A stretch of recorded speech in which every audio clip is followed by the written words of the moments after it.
vamos con el capítulo 14, entonces, hoy día, de Romanos. Hermanos, y como se los adelantaba para el día de hoy, el capítulo 14, si pudiéramos ponerle un título general al capítulo 14, es la unidad en Cristo. Bueno, la unidad en Cristo. Ese es como el título general para el capítulo 14. Y, a ver, de manera muy práctica, te invito a que puedas dividir el libro de Romanos en dos partes. ¿Cómo las dividirías? ¿Dónde las dividirías? En dos partes solamente.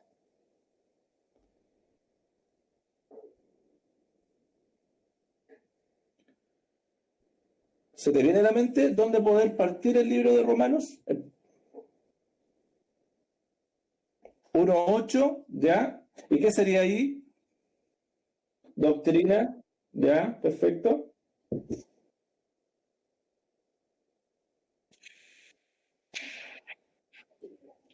Sí, a ver, siendo bien riguroso, entre los capítulos 9 al 11 hay como un paréntesis. ¿Se acuerda que hablamos acerca de ese paréntesis que Pablo habla acerca de Israel? Y ahí habla mucho de los últimos tiempos y cuál es la relación de Dios con Israel. Bueno, en los capítulos 9 al 11. Y bien, en el capítulo 12 en adelante, 12, 13, 14, 15, 16, nos habla acerca de, a ver, yo lo separaría de la siguiente forma. Los primeros 11 capítulos habla de justificación, o sea, todo es, Romanos completo habla de la salvación. Es como el tema general de Romanos, la salvación. Los primeros 11 capítulos, justificación, del 12 al 16, santificación. Bueno, santificación, porque hermanos, estamos en una etapa, en un proceso de santificación. ¿Para qué? ¿Para qué estamos siendo santificados? ¿Qué cosa está siendo santificada en nosotros? Hago la pregunta general.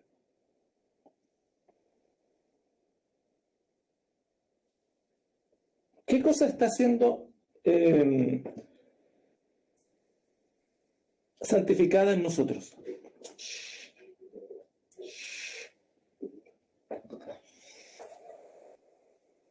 Les escucho.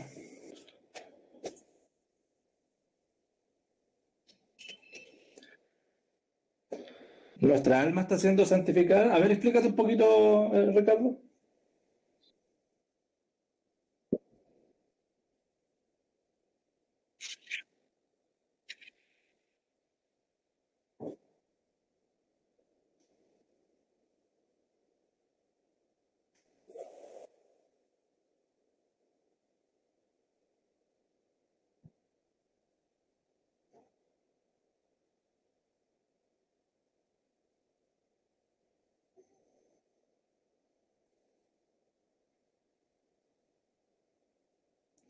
Bien, para eso era necesario primero justificarnos, ¿verdad? Ah, que Dios mostrara su justicia en nosotros por la muerte de Cristo. Entonces nos justificó, somos sus hijos. El Espíritu Santo vino a morar en nosotros. Pero ahora viene un proceso de transformación, en restaurar la imagen y semejanza que, como bien dice Ricardo, Dios puso en nosotros, para que esa imagen y semejanza sea la que reflejemos y demos a conocer a Dios, que es en definitiva el tema principal y superior que nosotros perseguimos, que Dios sea conocido. Para eso necesitamos ser transformados. Nosotros muchas veces podemos tratar de reflejar a Cristo por nuestros medios, con nuestro esfuerzo, con nuestra conducta. Pero hermano, si no hay una transformación, eso va a ser de corto alcance. El Señor nos va transformando de gloria en gloria, como dice 2 Corintios 3:18, en la misma imagen del Señor por el Espíritu Santo. Bueno, y en ese sentido, por eso era necesario primero, antes de ser santificados, tenemos que ser justificados. Bueno, para que ya siendo justificados por la fe, tengamos paz para con Dios y no seamos enemigos de Él. Bueno, como nos dice allá en Romanos 5, ¿verdad? Y ahora que no hay ninguna condenación, ¿verdad? Que tenemos una relación de padre e hijo, Dios comienza a obrar en nosotros, a transformarnos. Es por eso que Romanos capítulo 12 nos habla acerca de esta transformación personal, renovando nuestros pensamientos en esta devoción diaria, y que tiene como actor principal la iglesia. La iglesia es la que nos va ayudando a recordar el Evangelio y que nos va bendiciendo constantemente para ser transformados. Ahora, esa transformación se refleja con la ayuda de la iglesia, con el amor de los hermanos, y nuestro amor hacia los hermanos, pero también un amor hacia el prójimo. No solamente amamos a los hermanos, sino que también tenemos que amar al prójimo. Y por eso que en el capítulo 13 comienza a hablarnos acerca de las autoridades, de los gobiernos, cómo tenemos que someternos a ellos. Y ahora en el capítulo 14 vuelve un poquito a un tema que es trascendental y que es muy importante para el apóstol Pablo. Y yo les invito a que podamos ahora estar allí en el capítulo 14, versículo 1, porque sin duda que cuando uno va creciendo en el Señor, la iglesia es muy heterogénea. Hay distintas personas en la iglesia. Usted y yo nos encontramos con distintos tipos de personas en la iglesia y tenemos que comenzar a lidiar unos con otros. Y el capítulo 14 es hermoso, hermano, en ese sentido. Porque en la iglesia de Cristo es encomendada, como yo les decía, a reflejar el carácter de Dios. Eso es lo que estaba en el corazón del Señor Jesucristo. Por ejemplo, cuando oraba allá en Juan 17. Por favor, Rodrigo, ¿puedes leer Juan 17, 20 y 21? Mira el carácter de Dios, porque eso es lo que tenemos que reflejar. Dios es de una forma, entonces nosotros tenemos que reflejar. Y una de las características que tiene ese carácter aparece acá en Juan 17, 20 y 21. ¿Qué dice, hermano, por favor? Mas no ruego solamente por esto, sino también por los que han de creer en mí por la palabra de ellos, para que todos sean uno, como tú, oh Padre, en mí y yo en ti, que también ellos sean uno en nosotros, para que el mundo crea que tú me enviaste. Bien, qué lindo que cuando el Señor Jesucristo ora por los que van a creer, o sea, por nosotros. No solamente ora por sus discípulos, sino por los que van a creer en el futuro y nos incluye a nosotros. Pero ¿para qué ora? Para que sean uno. Una de las características de Dios es la unidad. La unidad que encuentra en el Padre con el Hijo, el Espíritu Santo, como triunidad, ¿verdad? Como Trinidad. Esa es parte de la imagen de Dios. Es parte de las perfecciones de Dios. Esas nosotros tenemos que dar a conocer como iglesia. ¿Qué tenemos que dar a conocer? Que somos uno. La unidad de la iglesia tenemos que darla a conocer. Si bien es cierto, hermano, que el pecado causa divisiones dentro de la iglesia, ¿o no? Sí, porque no hemos sido transformados todavía a la imagen de Jesucristo, estamos en ese proceso y hay muchas cosas que restaurar y todavía hay corrupción en nosotros, todavía hay carnalidad en nosotros. Y específicamente, hermanos, hay división en la iglesia cuando un hermano peca contra otro. Ahora, pero cuando un hermano peca contra otro, la Biblia nos dice claramente lo que hay que hacer, ¿cierto? Le dice al hermano, anda, y el que ha ofendido anda donde el hermano y arregles, perdónense. Pero ¿saben qué? Esta no es la única forma o razón por la cual la iglesia se divide. ¿Pueden pensar en algún otro tipo de razón por la cual las iglesias se dividen?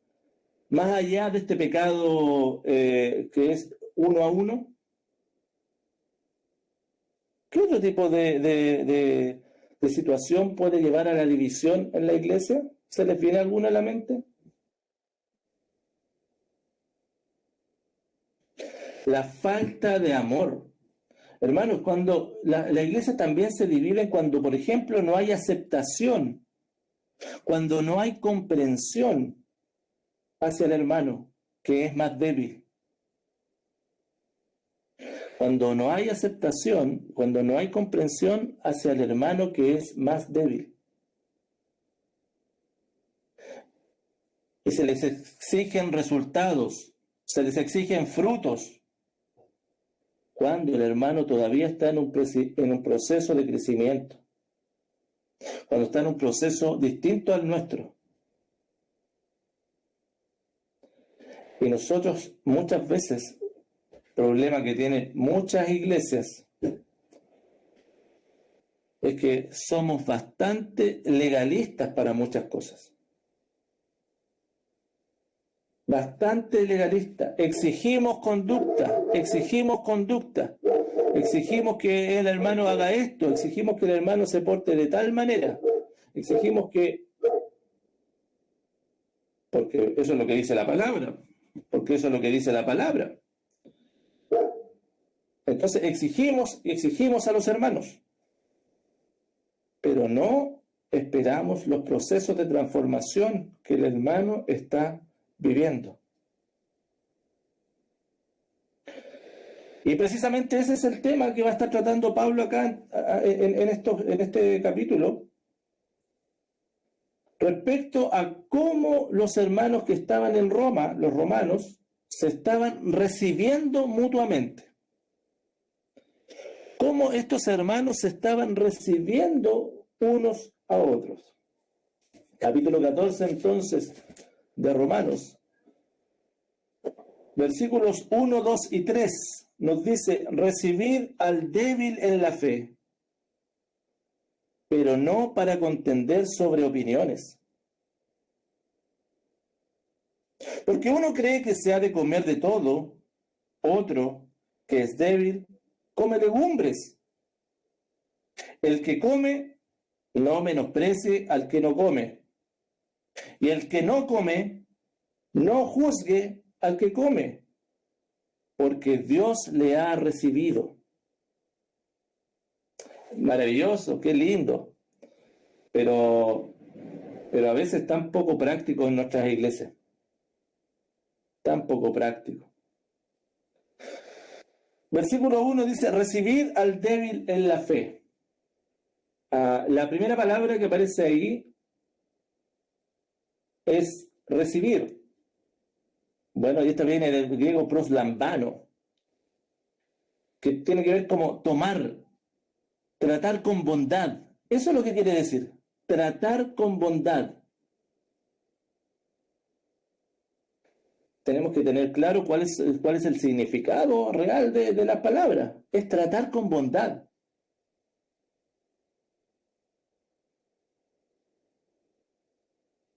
Lo va a usar también en el versículo 3, al final. Dios le ha recibido. Al final del versículo 3 también aparece la misma palabra. Y Dios también le ha recibido.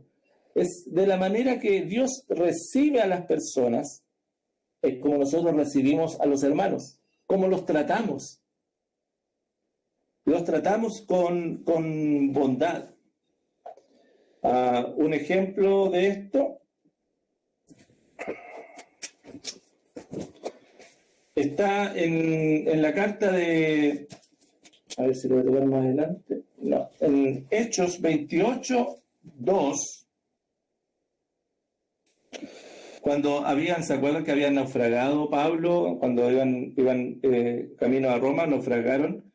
Y dice: y los naturales nos trataron con no poca humanidad. O sea, los que estaban ahí en la isla donde ellos llegaron, hubo un naufragio, los trataron con no poca humanidad, o sea, los trataron bien. Porque encendiendo un fuego, nos recibieron a todos. Es la misma palabra, nos recibieron, nos trataron con amabilidad. Se dieron cuenta que venían todas estas personas, Pablo incluido, todos mojados después de un naufragio, apenas llegando a la isla, y los que estaban allí, los lugareños, los recibieron con un fueguito, ¿cierto? Porque estaba lloviendo y había frío. Entonces los recibieron de esta manera. ¡Qué lindo!, ¿no? Qué lindo cómo los recibieron, los trataron con amabilidad. Bueno, lo mismo está diciendo Pablo, le está diciendo a la iglesia de Roma: reciban con amabilidad, traten amablemente, traten con bondad a los hermanos más débiles. ¿Qué es un hermano débil? Hago la pregunta. ¿Cómo tú definirías quién es un hermano débil? Primero, hago la pregunta más general. Yo creo dos cosas, que puede ser un hermano que puede estar, no sé, nuevo en la fe o que esté pasando por algún pecado que le está costando superar. Puede ser, porque puede ser antiguo, pero aún así está con algo que no lo deja avanzar. Ya. Débil en la fe. ¿Qué más creen, hermanos? Gracias, Ena. ¿Quién es un hermano débil en la fe? ¿A quién llamamos un hermano débil en la fe? Puede ser que un hermano que aún cree que a través de las obras puede alcanzar la gracia de Dios. Ya, perfecto. Gracias, hermana Sandra. ¿A qué llamas tú o crees tú que es un hermano débil en la fe? Inmaduro, Inmaduro. ¿Y qué implica eso? que le cuesta porque todavía tiene muchas cosas que aprender también. Bueno, todos nosotros tenemos cosas que aprender, pero un hermano débil en la fe es un hermano que está recién como en pañales, para mi gusto, que le cuesta más y que camina distinto a uno, digamos, porque hay hermanos que se demoran un poquito más, lo que usted decía al principio. ¿Saben Que es qué? como los niños, algunos caminan al año, otros ante el año, otros al año 5 meses. Entonces, todos tenemos distintos ritmos. Claro, Es que se equivocan constantemente. se equivocan constantemente. ¿Saben qué? Más que todo lo podríamos definir de la siguiente manera. ¿Iba a decir algo, hermano Alejandro? Sí, que les cuesta arraigarse de lo del pasado, de las religiones pasadas, de algo que ellos estaban acostumbrados, o sea, tradiciones, más que nada, que estaban acostumbrados, eso. Ya, mira, un hermano débil en la fe incluye todo lo que están diciendo ustedes, pero podríamos definirlo de la siguiente manera: son aquellos que su fe fácilmente es influida o perturbada. Bueno, fácilmente son influenciables. Bueno, su fe no está tan firme, son influenciables, y se perturban con muchas cosas de manera muy fácilmente. Estamos predicando 1 Corintios el día domingo, y en el capítulo 8 habla acerca de los más débiles. ¿Se acuerdan, no? Estuvimos viendo un poquito eso de los hermanos que son débiles. En 1 Corintios 8, 9, alguien que lo lea, por favor, el 8, el 9, perdón, 1 Corintios 8, el 9, el 11 y el 12. 9, 11 y 12. Si alguien lo lee, se lo agradezco. Pero mirad que esta libertad vuestra no venga a ser tropezadero para los débiles, y por el conocimiento tuyo se perderá el hermano débil por quien Cristo murió. De esta manera, pues, pecando contra los hermanos e hiriendo su débil conciencia, contra Cristo Jesús pecáis. Ahí, gracias, hermana. Habla acerca de la débil conciencia. ¿Se dan cuenta? La conciencia de los hermanos no es firme. Su fe no es firme y es influenciable. Se perturba por cualquier cosa. Ese es un hermano débil. Bueno, entonces, y Pablo nos dice que recibamos a los hermanos más débiles, al débil en la fe, pero no para contender sobre opiniones. Contender es emitir juicios rotundos. Bueno, no es emitir juicios rotundos. Entonces Pablo dice: traten con amabilidad, traten con bondad a los hermanos que son más influenciables, y no vayan con su opinión rotunda para con ellos. ¿Me explico? No vayan con su opinión rotunda para con ellos. No estén porque son opiniones, son razonamientos suyos, que no sean tan estrictos con los hermanos que son más débiles en la fe. Trátenlos amablemente, trátenlos con bondad. La orden entonces para la iglesia de Roma era tratar con bondad al hermano que era más débil en la fe, porque los pensamientos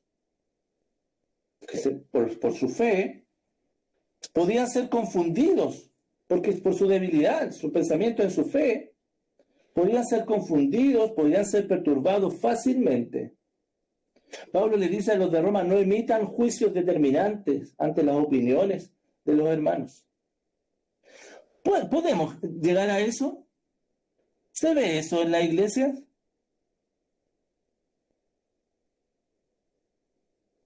Aquí no, pero No, en general en toda la iglesia, por hermano. Pero yo pregunto, pero sí. ¿pasa?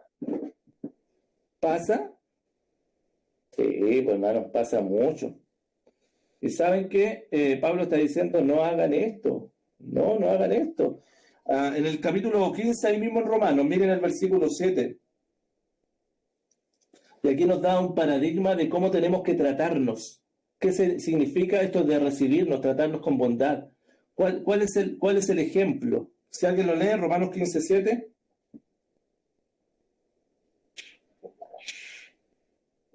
Por tanto, recibíos los unos a los otros, como también Cristo nos recibió para gloria de Dios. ¿Se dan cuenta cómo tenemos que recibirnos? ¿Cómo tenemos que tratarnos? Como Cristo nos recibió. A mí me gusta mucho esta expresión, hermano, porque yo estoy seguro que tú has escuchado que esto de recibir a Cristo en el corazón, ¿o no? ¿Has escuchado eso alguna vez? ¿Sí? Yo estoy en Romanos 14. Estamos bien. Es que a mí me sale otra cosa. No, es que recién leímos Romanos 15, 7. Recién leímos Romanos 15, 7. Ah, Romanos 15.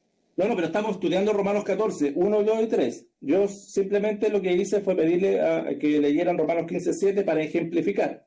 Bueno, Ah, ya. Sí, pero ya estamos... estoy mal, entonces. Sí, no, estamos... qué bueno que salga de la duda. Estamos estudiando Romanos 14, versículos 1, 2 y 3. Bueno, entonces, pero porque nos dice recibir al hermano. Y mira, nos dice aquí, recíbanse mutuamente como Cristo lo recibió. Yo les preguntaba esto de, ¿han escuchado esto de recibir a Cristo?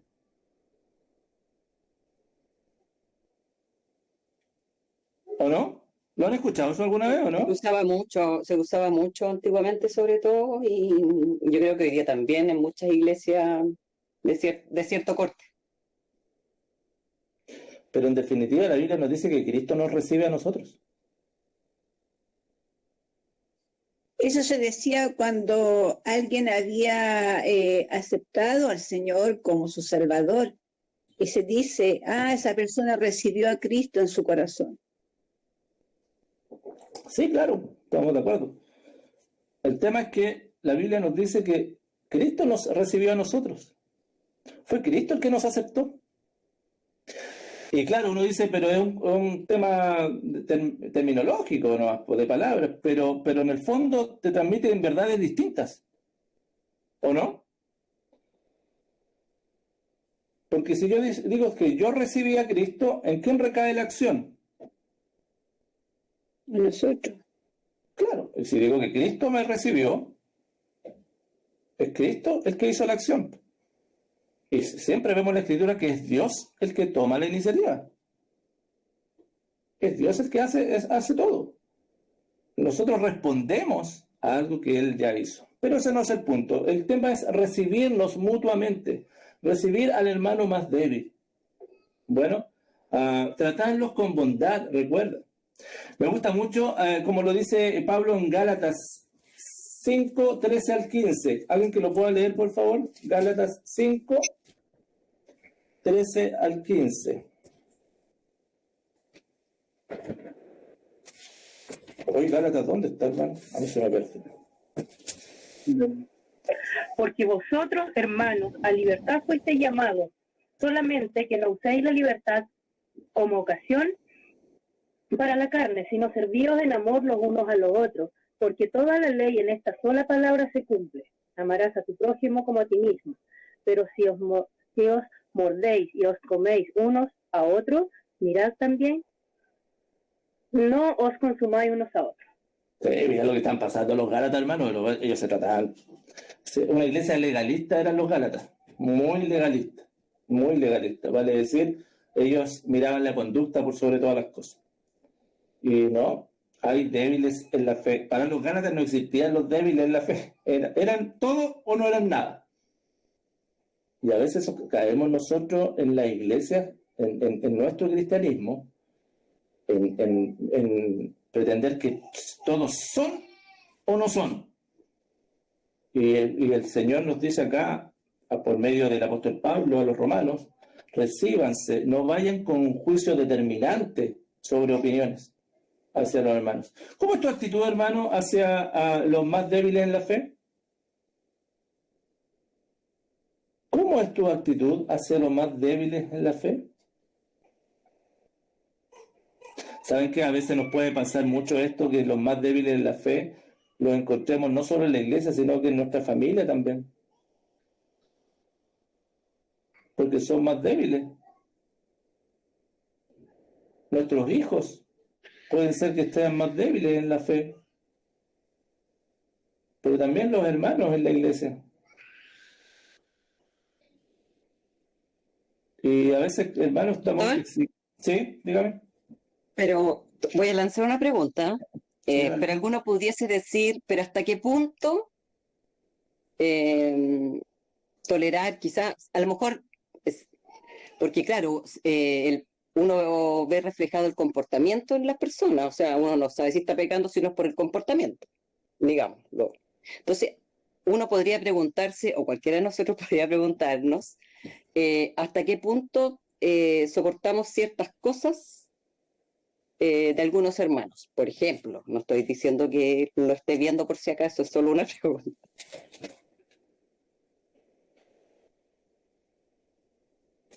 Mire, hermana Sarita, le invito a que lea Gálatas 6:1, por favor. Ahí mismo, estábamos en Gálatas, ¿cierto? Pero el 6:1. Hermanos, si alguno fuere sorprendido en alguna falla, vosotros que sois espirituales, restauradle con espíritu de mansedumbre, considerándote a ti mismo, no sea que tú también seas tentado. A ver, si usted encuentra que un hermano se equivocó, pecó,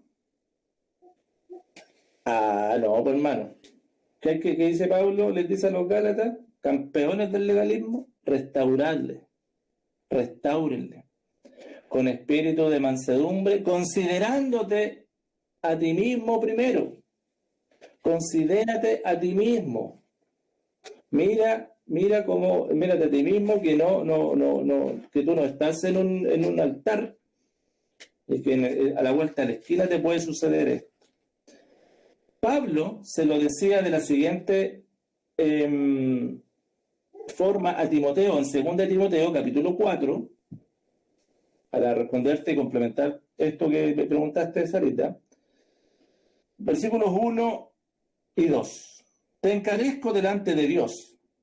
Muy solemne todo esto. Pues mira, te encarezco delante de Dios y del Señor Jesucristo, que juzgará a los vivos y a los muertos en su manifestación y en su reino.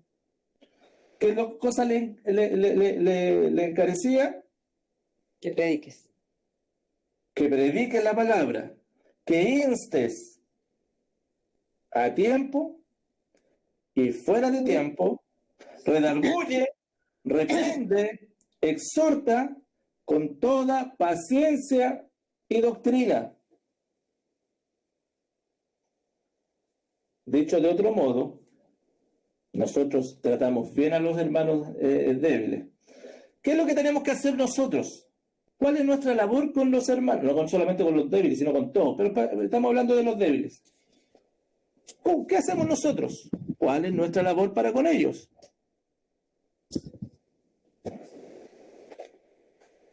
Amonestarlos. Redarguir, o sea, convencerlos de lo que la Biblia dice. Reprenderlos, vale decir, oye, tú estás haciendo esto, y esto es lo que dice la Biblia.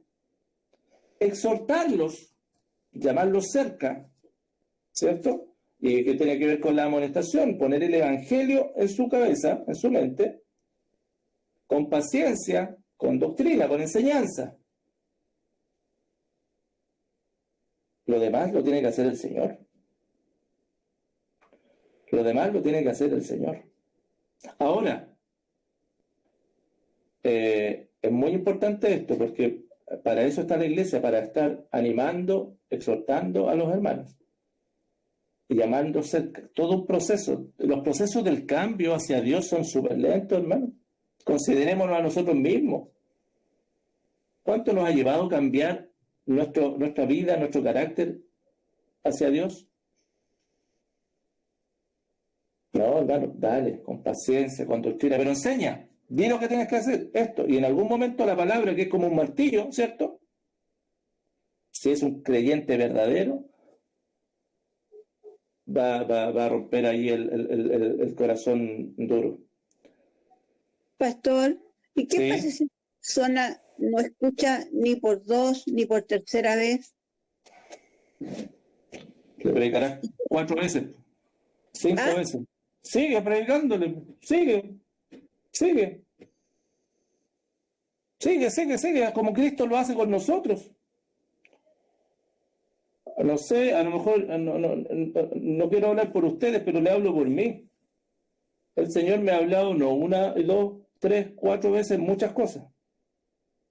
Y me sigue hablando y me sigue hablando. Tratémonos como Cristo nos recibe a nosotros. Ahora bien, obviamente que la Biblia nos dice que si nosotros, todo pecado que nosotros hacemos, hermano, siempre es contra algún hermano. Siempre es contra algún hermano. Por tanto, podemos ir donde el hermano y enfrentar al hermano. Y seguir los pasos de lo que es la disciplina bíblica. Bueno, pero con toda paciencia y con toda doctrina. No es de la noche a la mañana. Porque a nosotros nos deja como método o como sistema de protección la disciplina bíblica para la iglesia. Bueno, ir donde el hermano, voy donde el hermano, y ya me doy cuenta que en realidad el hermano no quiere cambiar, no escucha, no tiene ni una actitud, porque puede pasar eso, ¿no? No hay ninguna actitud. Bueno, voy entonces con testigos. Y seguimos, y después, bueno, la iglesia, y si el hermano no quiere, si no se da cuenta que no, en realidad no, entonces la iglesia lo tiene por gentil, por publicano, o sea, se entiende, ¿no, hermano? No es una cuestión que va a durar toda la vida, pero todo este proceso lo hacemos tranquilamente y hay que ver mucho cuál es la actitud. Porque una cosa es que un hermano realmente esté con luchas y tenga el deseo de cambiar, y otra cosa es que en realidad le dé lo mismo, ya no le interesa. Son cosas totalmente distintas y eso hay que verlos caso a caso. No sé si respondo, Sarita, más o menos. Sí, podría seguir siendo la abogada del diablo, pero no Sí, avanza. claro. Sí, no, por supuesto. Si uno quiere encontrarle la pinta pata al gato, lo va a hacer, pero quedémonos con lo que nos dice la Biblia y confiemos en la Escritura. Bueno, Pastor, ¿sí? respecto a eso, la disciplina, bueno, la palabra dice que Dios también disciplina. ¿En qué momento interviene Dios? ¿A través nuestro, a través de la iglesia? La disciplina del Señor es muy global, porque no solamente a través de la iglesia. El Señor disciplina a través de situaciones adversas que comienzan a llamar nuestra atención. Si la disciplina tiene que ver con corregir nuestro corazón hacia Él. Exacto, a eso me Sí. refiero. En algún momento Dios también corrige nuestra vida, que a veces no nos damos cuenta y en algún momento, por algún lado de nuestras cosas en las cuales estamos rebeldes, Él nos disciplina por algún lado débil que más nos duele, digamos. Sí, eso es el Señor utiliza situaciones adversas. No todas, hermano, no todas las situaciones adversas. ¿Ah? Por favor, porque si no caemos en la estigmatización. A algún hermano le pasa algo y uno va a decir, ¿en qué cosa anda metido este hermano? No, Yo pues estoy no. súper disciplinada. No quería utilizarte como ejemplo, Sarita, pero bueno, ya que lo saca a colación. No, pero hermano, tiene que ver con otro. El Señor no solamente utiliza las pruebas como disciplina, sino que también como parte de su proceso de transformación para con nosotros. Bueno, pero en el fondo son muestras de la gracia del Señor para que nuestro corazón cambie hacia Él. Bueno, pero está bueno lo que está diciendo hermano Alejandro, porque no solamente es el tema de la disciplina de la iglesia. Muchas veces el Señor utiliza situaciones para cuidar nuestro corazón, hermano. Y uno los ve de repente en situaciones que uno pasa así y dice, oh, no quiero esta adversidad. Pero si uno ve en el fondo cómo el Señor está tratando con nuestro carácter y con nuestro corazón a través de esas circunstancias, llevándonos como decíamos delante al principio, a momentos límites, es para que dependamos totalmente de Él. Y también para que nos examinemos, nos autoexaminemos constantemente. Bueno, por lo tanto, hay la multiforme gracia del Señor, pero entendámoslo siempre como, insisto, si Dios es bueno, si Dios es misericordioso, no se va a contradecir. Si Dios es sabio, tenemos que confiar que el Señor lo que está haciendo es para nuestro bien. Versículo 2, por favor, hermanos. Porque de aquí comienza a darle la razón, ¿por qué tenían que recibirse unos a otros y no juzgarse de manera determinante? Porque, por ejemplo, dice el apóstol Pablo, porque uno cree que se ha de comer de todo, y da un ejemplo, esto es un ejemplo que pone Pablo. Otro que es débil, come legumbres. Mira la diferencia que pone. Uno dice, yo como de todo. No, si no hay ningún problema. ¿Se acuerdan que lo vimos en 1 Corintios, pasado también con los corintios? Que comían de todo, y otro débil decía, no, pero si eso es sacrificado a los ídolos. ¿Se acuerdan que lo vimos? Y en este caso Pablo dice, no, uno come legumbres. En la versión original dice verduras. Bueno, uno era vegetariano. Y comía legumbres. Hermano, la enseñanza, la información, viene así como en clave de amonestación. Y la enseñanza acá, hermanos, la amonestación es para los creyentes maduros. Esta enseñanza es para los creyentes maduros, que están representados por la primera persona, los que nombra aquí en el versículo 2, aquel que come de todo. Porque come de todo, y uno dice, pero si esto no es pecado. ¿Para qué le vamos a ir más allá si esto no es pecado? Pero el otro, que es débil, sí encuentra algunas cosas que son pecados. Y ahí está la dualidad. Bueno, y como les decía, este texto es muy similar al que encontramos allá en 1 Corintios 8. Y la actitud hacia aquellos que son débiles y quieren comer una sola cosa, en este caso verduras, legumbres, y en el caso de los débiles que no querían comer carne debido a que causaba algún tipo de pesar en su conciencia si comían carne. ¿Por qué? Quizás por su antigua religión, porque en realidad, pero no querían comer. Ahora, te hago una pregunta así, hasta aquí nomás. ¿Tú te consideras un cristiano maduro o un cristiano débil?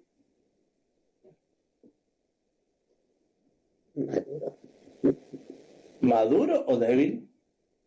No, pastor, yo como de todo, así que soy cristiano maduro. No me estoy refiriendo a lo que comes,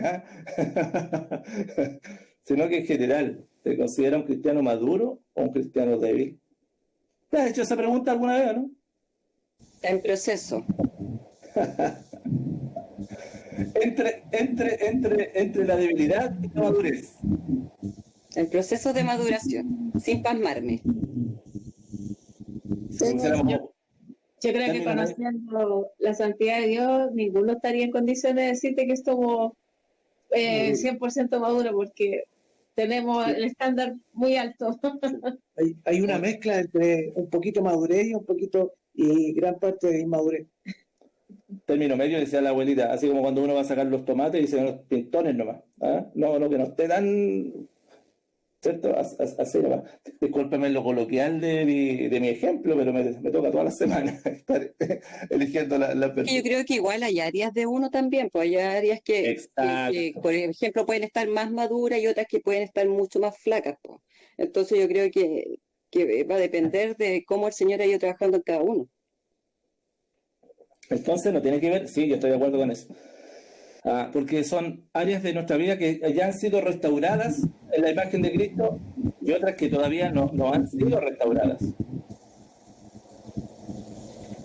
Entonces, ahí yo creo que se hace mucho la diferencia. Hay áreas de nuestra vida que el Señor ya ha estado restaurando a la imagen de Cristo y otras que todavía falta por ser restauradas. estamos en ese proceso de restauración.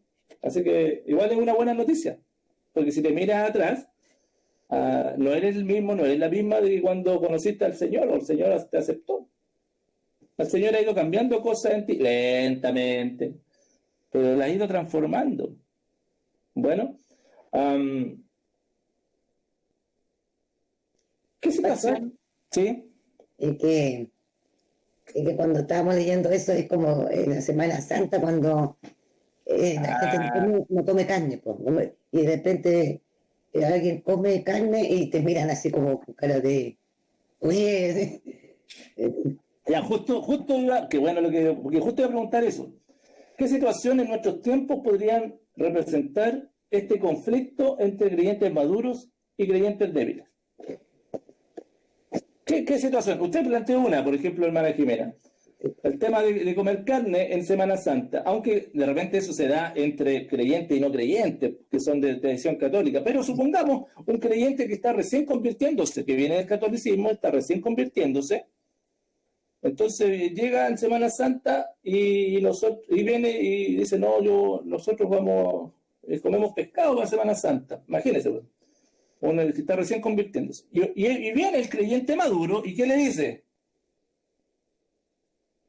Me comí una lo que yo digo es que uno tiene que comer lo que tiene para ese día, no con intencionalidad. Está bien, cada uno tomará su tema, o sea, de su forma. El tema es el de fondo. ¿A dónde vamos? Por ahí hablaron juntos, no le escuché. ¿Qué le diríamos a esa persona que dice, no, yo como marisco nomás, está recién convertida? Que convive, diría usted. Se respeta. Se respeta. En el caso mío, o de nosotros, a veces compramos carne porque está mucho más barata. Tampoco mucho más barata. Dentro de lo que está. Ya, pero se entiende, ¿no? Sí. Yo estoy poniendo ese ejemplo. ¿Algún otro ejemplo? Que sea La Navidad, el tema del arbolito. La Navidad, por ejemplo. Es un buen tema, ¿no? ¿Hay alguno? ¿Cómo?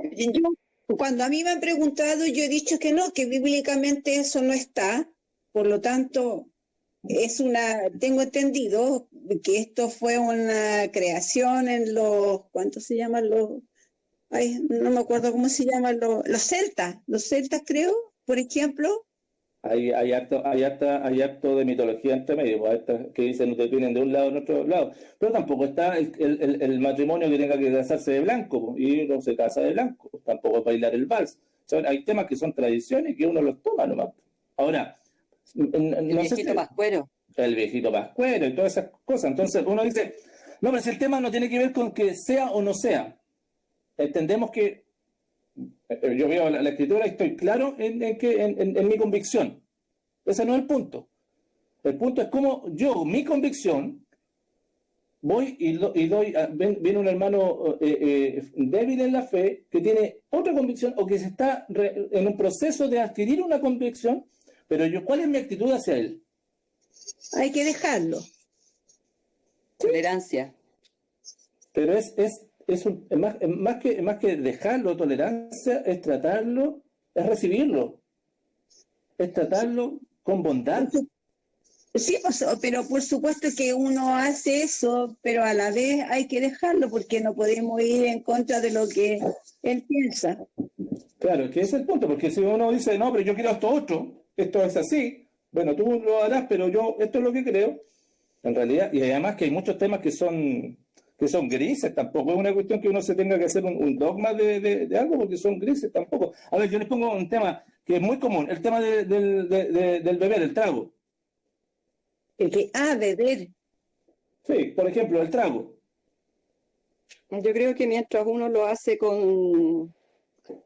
en su casa y con mucha moderación, yo creo que no hay problema, sobre todo cuando el médico se lo ha recomendado, pero jamás hacerlo delante de otras personas que uno no sabe si son más débiles en la fe. Que ahí está el punto, po. Ese es el punto, no tiene que ver con hacerlo o no hacerlo. De hecho, la Biblia no nos dice nada de no tomar, nos dice no embriagarse. Y dice no os embriaguéis. Pero dice en general, pues pastor, el cigarro y Bueno, pero podríamos entender que hay otros que son nocivos para la salud, y entendemos eso. No, claramente. Pero, por ejemplo, para ser específico, no nos dice la Biblia nada con respecto a no tomar. Dice, no se embriaguen. Bueno, y con vino, no habla de otra, no, es con vino, porque, y eso abarca en general el trago. Ahora, el tema es el siguiente. Ahora, por ejemplo, sí, para los líderes, a los ancianos dicen, no sean dados al vino. Bueno, eso es tajante, determinante.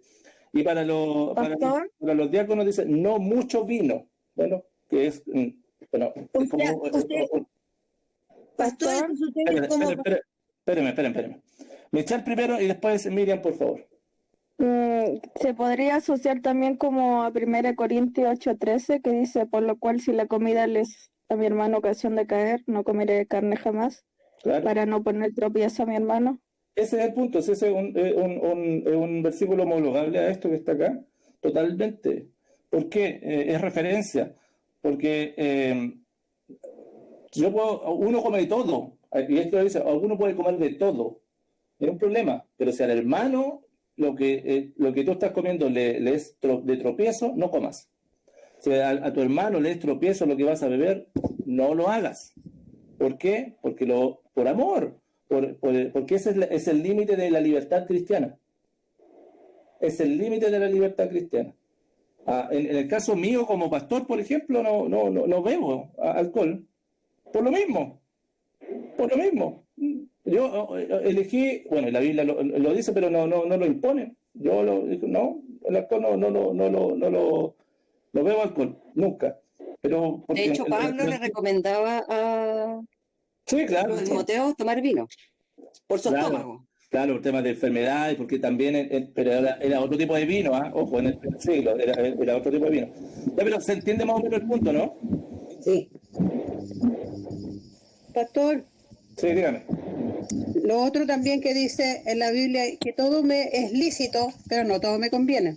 Exacto, ahí mismo en Ruth, ahí en 1 Corintios también, en capítulo 9 y 10 nos habla acerca de todo esto. Pero tiene que ver con esto, hermano, considerar al otro. Y esto, hermano, nos va a llevar a un tema súper importante que Pablo lo va a estar arrastrando hasta el final de aquí del capítulo 14. Dígame, hermana Miriam, perdón si usted había pedido la palabra. No, está bien, pero el hecho de que hay que considerar al otro, en ese caso, si uno lo hace y el otro no, entonces uno, digamos, entre comillas, no debería hacerlo. O sea, yo creo que si es ocasión de tropiezo al otro. Si es Pero ocasión... no sabemos si es ocasión de tropiezo para el otro. Pero es que preguntarle, pues. Pregúntele al hermano. Es que puede ser que por diferencia a lo mejor está en la casa con uno como invitado o algo así, o no quiere hacer sentir mal a los demás, entonces simplemente no nomás. Claro, o sea, yo creo que eso es mucho más sabio. Es mucho más sabio. A no ser que estés con personas que realmente sabes que no le va a afectar. Si tiene que ver con eso, con que no le afecte, que no sea de tropiezo para el hermano. Doctor. ¿Sí? Ahora, lo otro que le iba a preguntar, ¿eso definitivamente para un pastor no debe hacerlo? No. No sé, al menos yo lo interpreto no ser dado al vino, es que no recurrentemente no tenga ahí todos los días tomando algo, eso es dado al vino. Ya, Yo lo interpreto así. y con respecto al resto de los licores que hay, que existen, ¿de eso no podría ser? No, creo que es lo mismo, ese es un principio general para todo tipo de licor. Hermano Alejandro. Ok, gracias.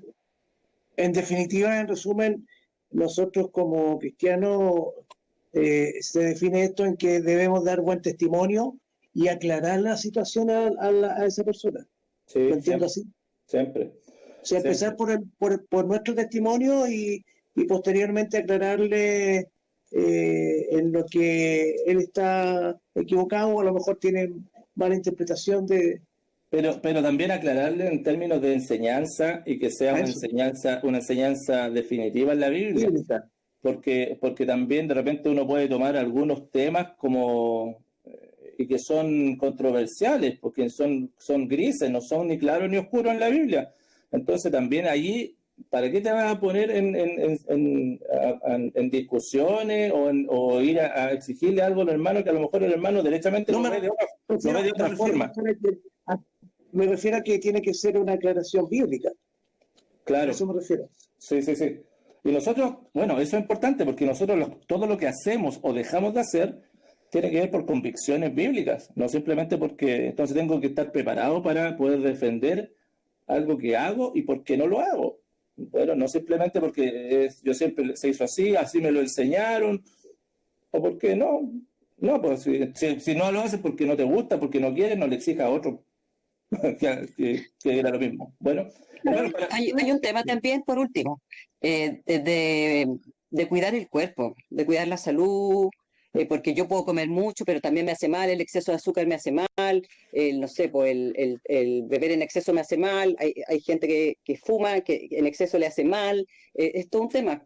Sí, pero es que este tema de la comida yo creo que no es tan complicado en ese sentido, o las adicciones. Pero ¿qué pasa con la música, por ejemplo? También pues la música a algunos le puede ser de tropiezo, ¿o no? Sí, para algunos le puede ser de tropiezo y sí, yo sé que a mi hermano le es de tropiezo a la música, entonces no lo voy a hacer. Pero en sí es pecado. Bueno, ahí tiene que estar, cada cual tiene su convicción y tengo que priorizar el amor por el hermano. Hermana Jimena, la última antes de seguir, porque ya está un poquito pasado. Dígame. Porque yo estaba escuchando y recordé a las personas que, aunque no son todas cristianas, que son vegetarianas, que no comen carne porque el animalito y todo el atado de la cultura, la gallina y todo eso, no comen carne. Entonces uno también, aunque ellos no sean cristianos, pienso que uno también debería tener amor hacia esas personas y no comer, invitarlos a su casa a comer carne, pues, si sabiendo que son vegetarianos. Claro. Entonces, Es que, claro, es la misma situación. Totalmente, y ahí tiene que ver un El poquito respeto al prójimo. Sí, por eso es súper importante lo que está diciendo. Le invito a que avancemos al versículo 3, que no quiero quedarme con esto. Dice, el que come, no menosprecie al que no come. Y el que no come, no juzgue al que come, porque Dios le ha recibido. Mire, dice, el que come, no menosprecie. O sea, no piense que lo trate mal como que si fuera de la nada misma al otro.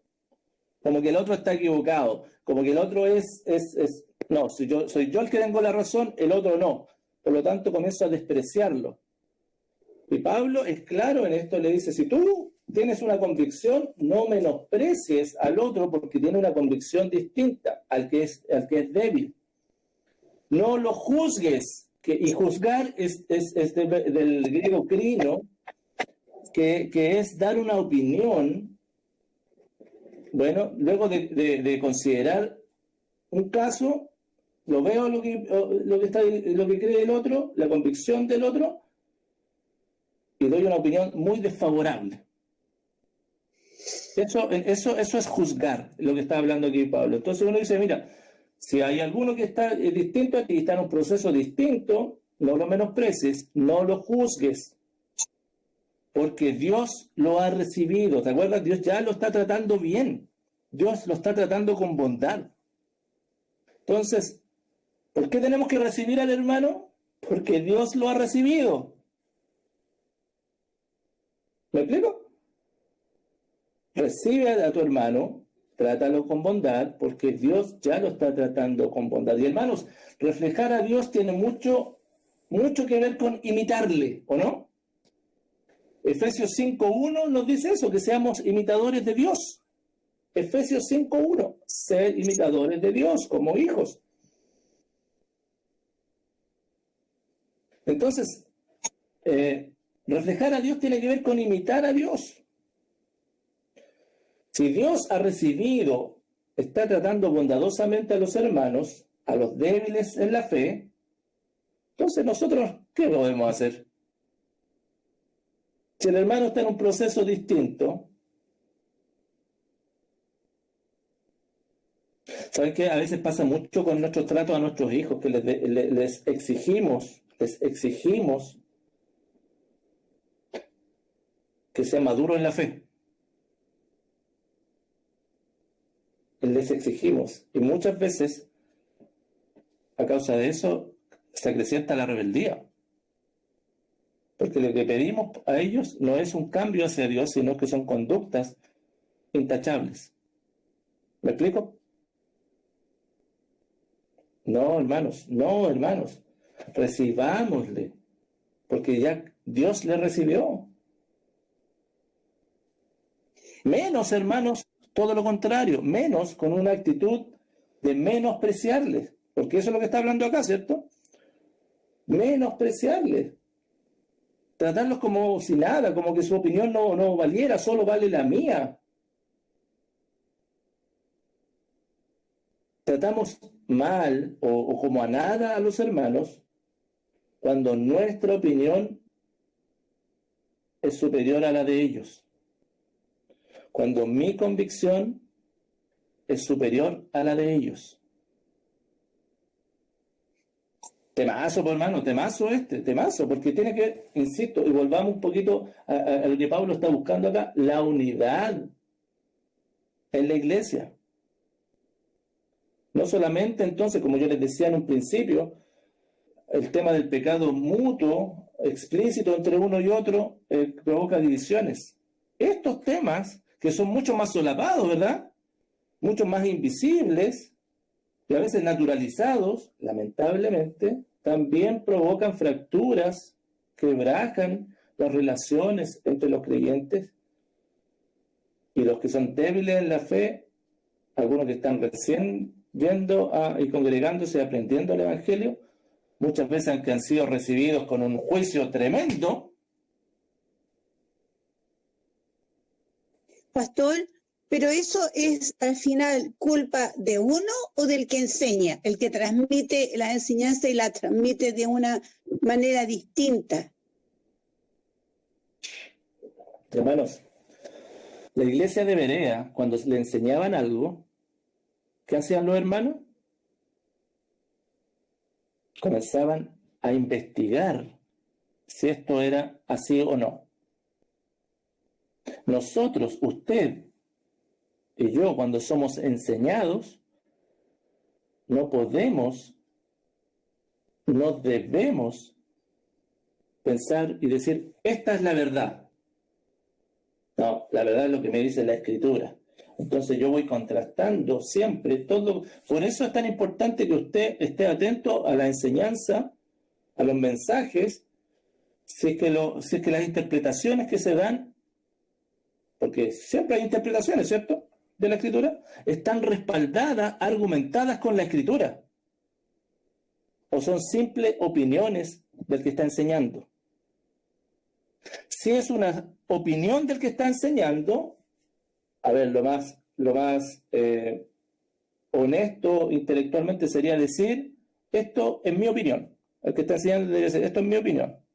Bueno, pero si está interpretando de una forma y lo argumenta con otra parte de la Escritura que habla más o menos de lo mismo, y así se van creando las enseñanzas.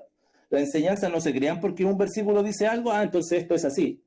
No, ese versículo tiene que estar armonizado con otras partes de la Biblia que se refieran al mismo tema, para que realmente lo podamos tomar como una enseñanza global de la Escritura y no simplemente como pensamientos aislados.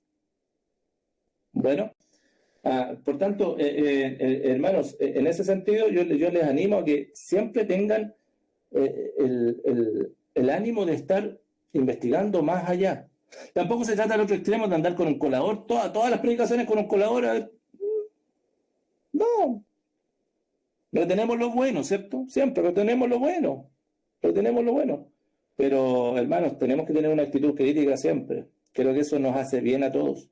Por eso yo siempre soy tan, no solamente yo, sino que en general la iglesia, los ancianos, y promovemos que los hermanos estén estudiando la Escritura, que tenemos los cursos, por ejemplo, ahora de Romano, tenemos distintas instancias, el Instituto Bíblico, vaya, hermano, fórmese.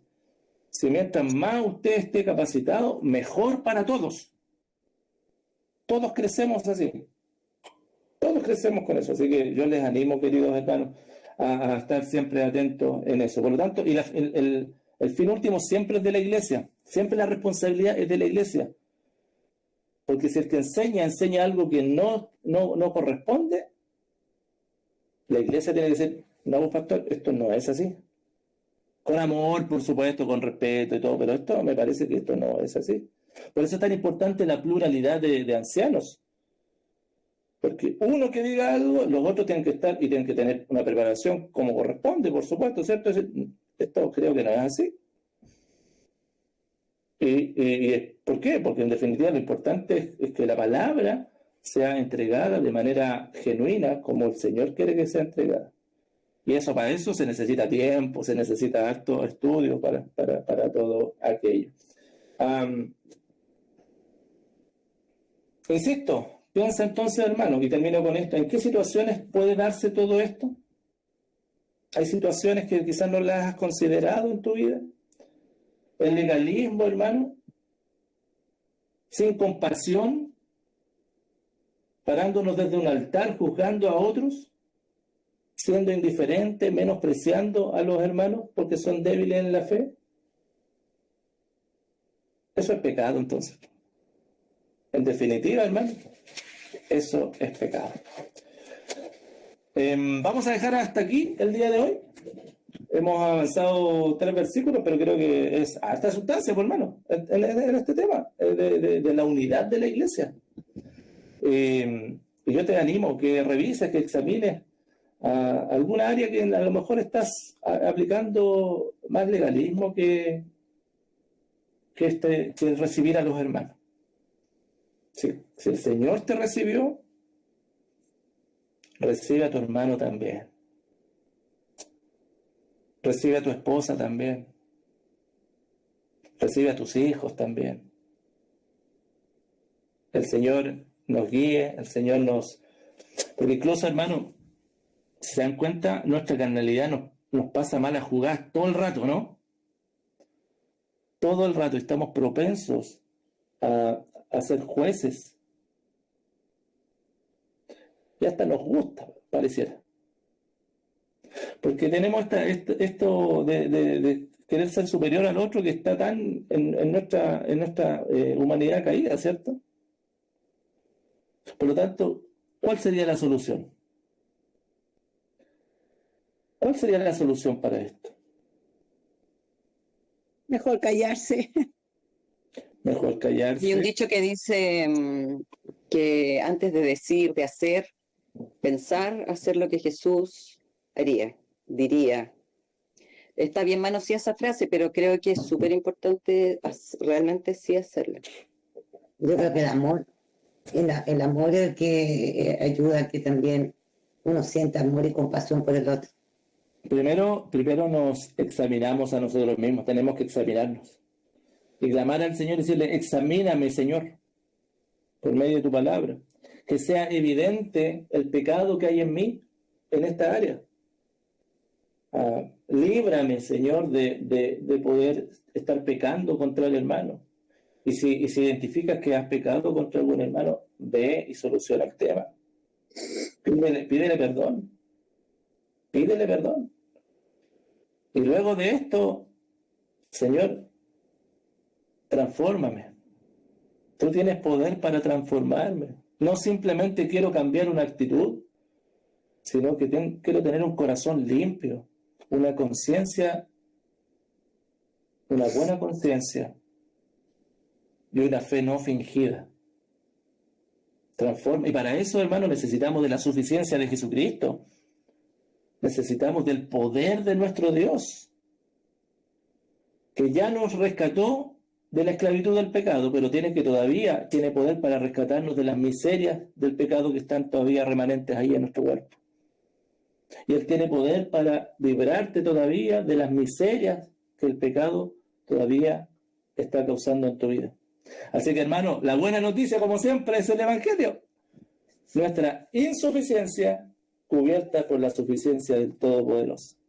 Así que ánimo, querido hermano, que el Señor que comenzó la buena obra será fiel en completarla. Maricel. ¿Se puede resumir que este episodio habla de que el conocimiento, porque uno puede llenarse de conocimiento, pero si no tiene amor, al final pasa a ser un fariseo. Exacto, por eso este pasaje a mí es muy paralelo a 1 Corintios 8. El conocimiento envanece, pero el amor edifica. Bueno, Por entonces, ejemplo, pastor, ¿sí? cuando uno le dice a una persona, a mí me ha pasado muchas veces, algo que está equivocado, si uno se lo dice en el contexto, no quiero que tú cometas ese error porque te quiero, no quiero que te pierdas, yo pienso que eso ya es amor, porque no quiero que la persona se pierda, no quiero que no sé, cualquier cosa Sí. le pueda pasar y esa persona muera perdida. Lo que pasa Pero es si que uno se lo dice en el contexto de imaginarse que uno es superior porque no lo hace, por ejemplo, la Navidad o el comer carne, si uno le dice a esa persona, no sé, cualquier cosa con la superioridad del conocimiento, eso ya es envanecimiento, me imagino yo. mira, hermano, y ya para finalizar, por favor, hermano, escúchenme. ¿Debemos exhortar? ¿Debemos enseñar? Sí. ¿Qué es lo peor que podemos hacer? ¿Qué es lo peor que podemos hacer? Enseñar que un hermano está en un error y no darle esperanza a ese hermano. Vale decir, enseñar que su conducta está mal y tiene que cambiar y no darle la herramienta y la suficiencia de Jesucristo para que pueda ser transformado. ¿Me explico? No podemos llegar, si no va a ser un tema moralista, legalista, tú tienes que cambiar. No, Jesucristo te puede transformar. Y Jesucristo está obrando en ti. Y hermano, yo voy a estar contigo, orando, animándote. Y el Señor que comenzó la buena obra, insisto, va a ser fiel en completarla. Y transmitiendo esperanza. Pues si es el Evangelio es transmitir esperanza. Por tanto, al hermano que ha caído, restaurarle con espíritu de mansedumbre. Considérate a ti mismo primero. Hermano, insisto, es un temazo este, es maravilloso. El Señor nos guíe, el Señor nos transforme.